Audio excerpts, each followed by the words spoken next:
We'll bring a microphone to you so we can all hear your question. I told them all about the money, so they have no questions. All about the funding. They're writing their applications You right did now. all the nice questions, so all the right ones.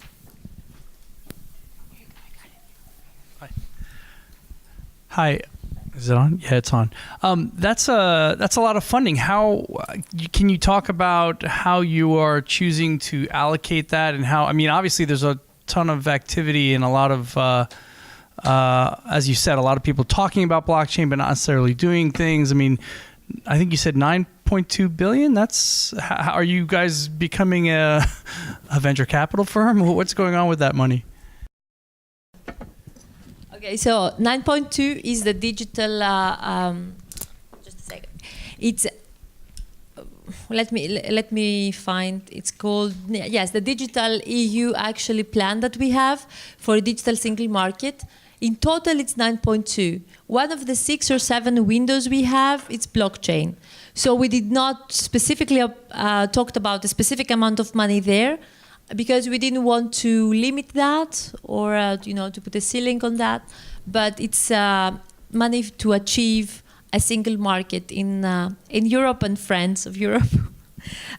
So this is the one thing. We have 300 million from the Connect EU facility. So if you can actually go into that, if you Google that, it's under the European Commission site, you will see there are pilots coming and tenders and calls that you can participate. It takes normally 3 different member states, organizations, companies, organizations to participate in good ideas. If there is nothing of of your interest, you can come back to us and suggest a pilot or a call that should open, like to test the technology, so we remove the risk from the cost of the risk that you would take. And we have the InvestEU coming, which means a lot of financing too. If you cannot find a bank to finance it, we can actually be a solution there with EIB supporting that, European Investment Bank. We have pilots. We made sure that we will have 700 million of blockchain projects funded the next 2-3 years. I think there's a lot of funding in different windows, and also making sure that it's eligible for funding. This is also important, because if the word is not there, then you cannot get the funding. So what we managed to do the last 3 years is, in any file you see in Europe, we put a little blockchain there, so you can get funding, financing, pilots, and blockchain ideas for social good, the COSME, the Horizon, just research for how blockchain can help us to solve other problems, like the SDGs. I think it's very clear that we are going to support it a lot the next years to come. And there's going to be VC. So I forgot that. So we have the EIC. You can check that. It's a new instrument that Europe is building. I think we're trying to get 10 billion there to invest as a VC, as a European VC actually in Europe. But we have to solve some issues, like if we could be participating as, with equity or not. But we're willing to make sure that we're going to support the industry, because we realize that we give a lot of money to research, and we try to support the academia, but then a lot of people are leaving. They're going to US to explore or like to advance their ideas, and we would like to change that. So yeah, we're trying to fix it.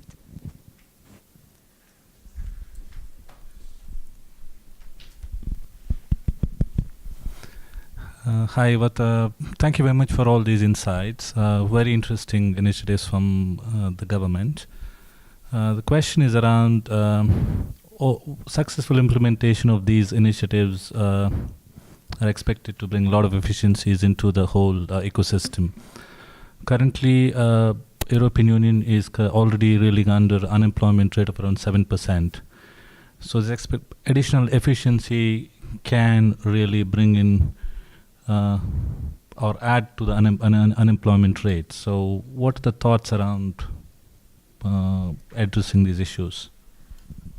Okay, I come from a country where we are close to 50% of unemployment, if you talk about the young people there, and women, almost 30 in general. So basically, I think we're increasing the levels of Europe. We see that there is huge potential to get jobs in the digital sector. So we have huge demand, but we don't have people that understand coding, data analytics, blockchain, AI.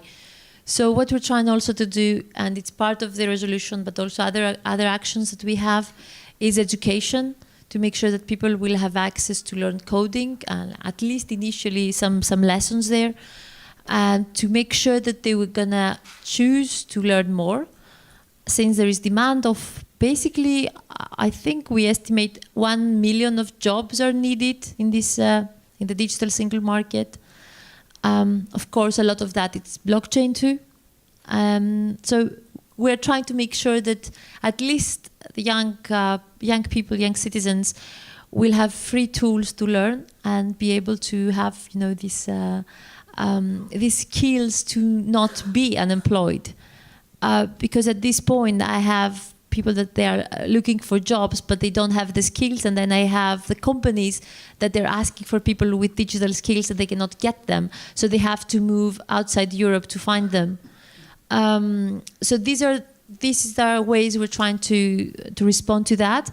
I would also say that we have the youth initiative, youth guarantee, the European Youth Guarantee. It's a program we have after you finish your university.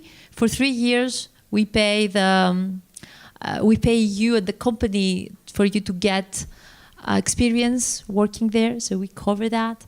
This helped a lot to create new jobs. But I know it's not easy. And also we are trying to solve the tax harmonization we don't have in Europe. So this also makes it difficult, because if you have tax havens and you can move there, then you would start a business, especially when there are no borders in the digital world. You would start a business in a country with less taxes, right? So we have to make sure at least we will provide citizens, European citizens, a security and harmonized environment for them to invest in Europe. And give them incentives to do that. So if we say, you know, for the next 10 years, anybody that would start in this sector, we have legal certainty and not the maximum taxes, maybe not the minimum, 0.0 something, but at least a stable tax system and harmonized environment. I think this would help them a lot. So we're working to that, to achieve that.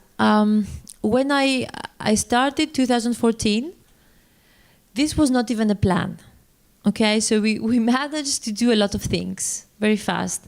And the problem that we have in Europe, and I think this was one of the main reasons that UK was a bit upset with Europe, is that we have to compromise to move together. And if you're more advanced, then you have to compromise. This would hold you back.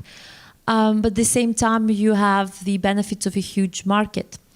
So trying to achieve that took us some time, but I think we have the vision, and we want to create a trusted environment with trust and quality for the citizens, and that's why I think blockchain could be really a factor that could change that, to decentralize even the control of of funding, of the banks, of us being able to have, equal opportunities, to make sure that we will not have everything centrally controlled, but to change our mentality and to make sure that citizens will even control their own data.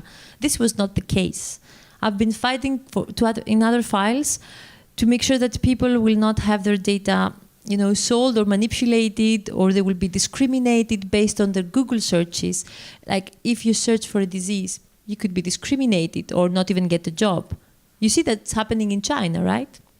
You have a ranking system of citizens, and they revoke their access to different things, even transportation, if they don't have a high ranking. Thank you. I think we can take one more question from the audience. A lot of central banks are looking at central bank digital currencies. What's your view on whether the euro will ever be issued on the blockchain? And should the ECB doing anything about it? Well, I have asked for, how did they say it, a crypto coin, a European crypto coin, to explore how that could work. So we work with the central banks, but the central banks cannot force us to follow what they think. So we can have different approaches.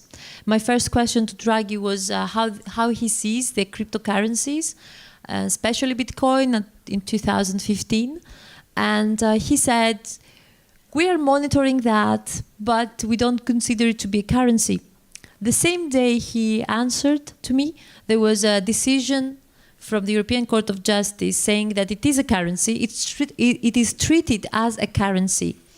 So we can have different approaches, but we have to work together. And I know the central banks, they're also exploring this technology to be able to use it internally in the beginning. So I would say if there are benefits for the citizens, there are no banks that can stop us from using the technology. I don't understand why they were so defensive. No, I understand. I understand, but I didn't expect for them to be so, not try even to hide that, so uncomfortable for that. So you will be disrupted if you don't try to understand this new technology. I think you should see the potential and try to even outsource or implement or try to include in your policies and your strategy and your business model these new technologies. And I know a lot of people will be disrupted, intermediaries, for example. But we still need, when the ATMs were, this new technology came up, everybody thought all the bankers will lose their jobs. It's going to be just ATMs. There were more bankers to explain to people how the ATMs were working. And not everybody's connected. So not everybody will be able to have access to internet or these technologies. So I think I didn't understand why they were so defensive. So I think they needed some time, and I think we're gonna manage to work together in the direction of using this for to benefit the society. Wonderful. Eva, thank you so much for joining us here. We're very honored. Thank you. Thank you for having me.